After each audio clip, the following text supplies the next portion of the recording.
Everyone's talking about Absolute Evil number one, the one shot coming from Al Ewing in October. They're especially talking about that new villain lineup on the cover.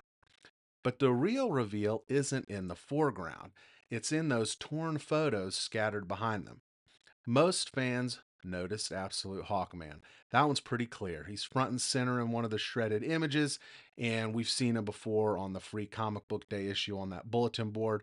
He's not just teased, he's basically confirmed. He's got a pretty distinct costume. You're not going to mix him up with Aquaman. But there's another photo that hasn't gotten any attention that I've seen.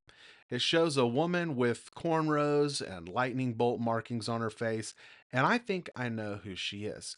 I think we're going to see the Absolute Universe's version of Lightning, or maybe even a reimagined Black Lightning inspired by Jennifer Pierce. Maybe her father's out of the picture, taken out by some sort of a dark side energy fueled event, and she's stepping up in his place.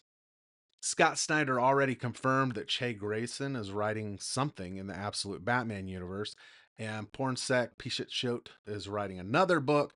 We don't know what they're working on yet, but this photo might be a clue. Granted, Jennifer Pierce isn't typically connected to Batman, and neither is Hawkman. Since Hawkman seems like a lock, that casts some doubt on this lightning theory, but it is an all new universe. Pierce could be relocated to Gotham, or she could be working remotely from Freeland. The villains here in the Absolute Universe are global threats. They're running international corporations. So an interstate team up is well within the realm of possibility. If I'm right, I'm sure they're going to find a way to make it great. So far, it seems like the Absolute Universe cannot miss, and they've had plenty of opportunities to miss if they wanted to. I will say I'd rather see Black Lightning than Lightning, even if it's just Jennifer taking up the mantle from her dad, but that's just nitpicking. And then, of course, I could be totally wrong.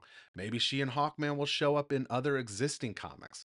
One or both of the people in these pictures is not going to get their own book at all. But everyone else in those pictures on the Absolute Evil cover is a major player in the Absolute Universe with their own comic. So it'd be a little strange if these two weren't supposed to be hints or clues for us. Let me know what you think. Is that lightning? Thunder? Black lightning? Is she getting her own book or am I way off? And don't forget to like and subscribe.